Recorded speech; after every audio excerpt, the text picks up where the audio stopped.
ay marami na rin napagdaan ang unos. Ang isyong ampun lang daw siya ang bumagabag sa atin nang siya'y nagsisimula pa lamang.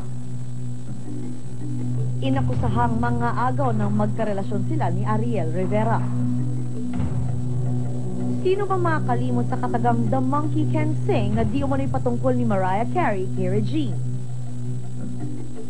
At ngayon, ang pinakamatinding pagsubok na hinaharap ni Regine, ang pag-revoke ng kanyang US visa dahil sa kasong human smuggling na naging dahilan ng kanyang matinding pagkalungkot. Ang lahat ito ay buong tapang na hinarap. Paano nga ba nilampasan ang mga ito upang tawaging isang survivor? Miss Regine Velasquez, the woman who stood above it all sa Truth or Dare. Mga kaibigan, kasama po natin live, one of my favorite guests, every time nandito po siya, Asia songbird Regine Velasquez. Hello, thank you. Hi, Paolo. Hello. Thank you very much for the flowers and good afternoon to everybody. I like the new look, ha? Yeah, I cut them all off already. Ba't mo naisipang gawin yan? Wala, nalulugas yung buko. Okay. Oo, tinanggal ko na. Para akong nagbibinata. Pagod ka ba? Or... Hindi, may ubo ako ngayon. But you've been working hard. I mean, the past few, ano diba? Yeah, the past few days, I've been promoting my album, my new album. So, I've been in a lot of places, in a lot of malls. Concert, Best of Manila. Best of Manila, which you watched. Galing. Thank you to everybody who watched the show. And that was for the WWF. Right. World Wrestling Federation. World Wildlife Foundation yun. Regine, kung napansin mo sa VTR na pinakita namin yung mga unos, yung mga pinagdaanan mo sa buhay, di ba? Napansin ko nga eh. Napansin mo. In the past, lahat ng mga pagsubok na yan, nadaanan mo, di ba, yun pinakita namin, inisa-isa namin, at marami pang iba, di ba? But how are you now after the whole incident? I'm so much better. Really. I was able to thank you, Archie.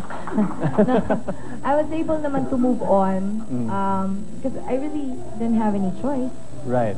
So it took me, well, hindi naman matagal actually, pero I had to give myself time also to sort of dwell on the problem. Was it a shock to you?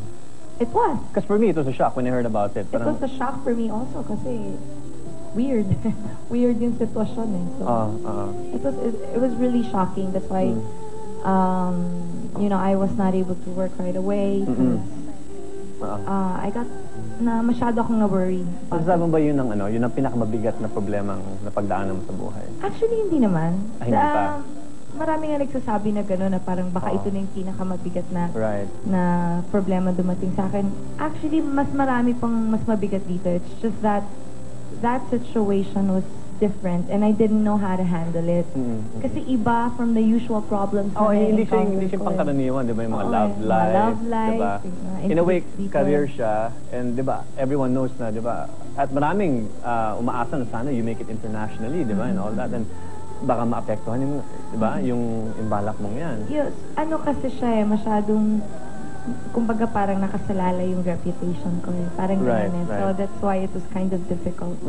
So how is the status so far? Well, right now, we're still fixing it now. Kaya lang hindi pa ako makapagsalita ngayon kasi we're still fixing it. But as soon as we fix everything, then for sure you will see me here again. Yes. Talking about the and maybe traveling, hopefully. Yeah, hopefully. Again. So we're fixing it. And I just wanted to say thank you to everybody because a lot of people got worried. A lot of people really got worried. So I just wanted to tell everybody that I'm okay, really, and that we're trying to fix it now. And hindi naman siya talaga yung sobrang hindi talaga maaayos. Lahat naman ng dumadating sa atin. So yun ang good part, diba? Kasi may mga write-ups na naglalabasan, diba? Na parang, hopeless case, banned ka forever. Wala namang... Forever, diba? Hindi pa natin alam actually. Pero I'm saying that wala namang problema na hindi naaayos. Eh. And this is one of the situations na pwede pang ayusin. Na pwedeng ayusin naman talaga. Kaya lang, it'll take time. So on my part, I have to be patient. I have to be more patient, I guess. Right. Yun lang yun. But as far as yung fixing it is concerned, I think it can may pag-asa pa. Oo.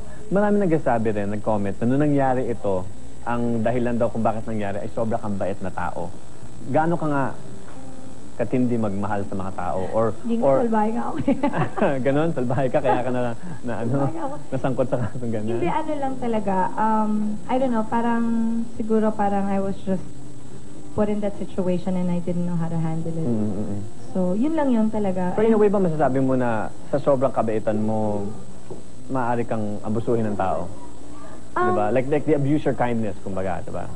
Well, nangyayari naman talaga yun eh. Kung hindi ka nag-iisip, if you're not smart about it. So, but the important thing is that we will learn from the mistakes that we do. Kasi yun naman yun eh, talagang dapat makikinig tayo dun sa experience natin so that hopefully we don't do it again. So yun lang naman yun eh. So as far as yung pagiging mabait, ano naman natin yun eh, parang gusto mo lahat pagbigyan. So, gusto mo lang tumulong. Tinatry mo i-accommodate lahat. Parang ganun. Sometimes hindi mo na inisip yung sarili mong kapakanan. Well, parang hindi mo na iisip kung ano yung magiging repercussions. Right. Sa pinagdaanan mong to, sino yung mga masasabi mong karamay mo? Siyempre, my family. Ko, wala kang love life, ano? Thank you. Thank you for reminding me. Taxi. Hindi. Thank you for reminding me. Hindi, sinasabi ko lang na, di ba, usually pag may mga situation na ganyan, di ba? Sabi ko naman sa'yo, tayo na lang. Yun nga eh, bakit hindi pa pwede? Hindi, sige. Baka seryosohin tayo ng mga tao, ingat lang. No, pero sino nga yung karamay mo? Right now, syempre, my family always been with me. Plus, meron akong mga friends na hindi ko in-expect na they'd be there for me. Sa mga sitwasyon na ganito, doon talaga lumalabas mga tunay mong kaibigan. Tapos yung mga hindi mo in-expect. Oo. As in, a lot of them called me and they didn't ask anymore what happened, but they said lang na, they're behind me and that they don't believe whatever it is that are coming out, you know. So, sa akin, that's enough. And plus, marami pa rin namang mga reporters na, I had a press conference, and I was so happy because maraming mga press na when I said that I cannot say anything right now, they didn't force me. Naintindihan nila? They didn't force me to say anything. Para makatulong sa kaso mo din. Oo, tapos hindi sila nairita sa akin. Siguro yung iba medyo parang disappointed. Kasi wala na sila magsusulat, diba? Sometimes. Pero, yung point is that hindi nila ako pinilit magsalita. And I appreciate that very much. Pero may I'd mga, like to say thank you to all that friends. May mga tao din ba, Regine, na akala mo kaibigan mo, tapos in this situation nakita mo na hindi pala? Actually, I've been very, very blessed na hindi ko naman nararanasan yung ganun. Right. So yung mga inisip ko naman talagang mga kaibigan ko was really there for me. That's good. At ngayon may bagong convention. Balita ko magdidirect siya ng concert ni Jaya. Diba? I'm gonna be helping her out. Director na si Regine. Nakita ko nga yung kanina. Si Hi Jai, baka nanonood si Jai. I'm gonna be helping her out in her concert, which is going to be on September 30th at the Ultra. The title of the show is Jaya on Fire. Ayun. At ito naman ang iyong original soundtrack, Kailangan Ko'y Ikaw. Napaka-interesting ng title. Sino masasabihan mo ng mga katagang niyan, Kailangan Ko'y Ikaw? Who'd you say that to or sing that to? Bukod sa boyfriend. Talaga masama na yun. Now, siguro right now, like I always say, mas kailangan ko yung strength ni God.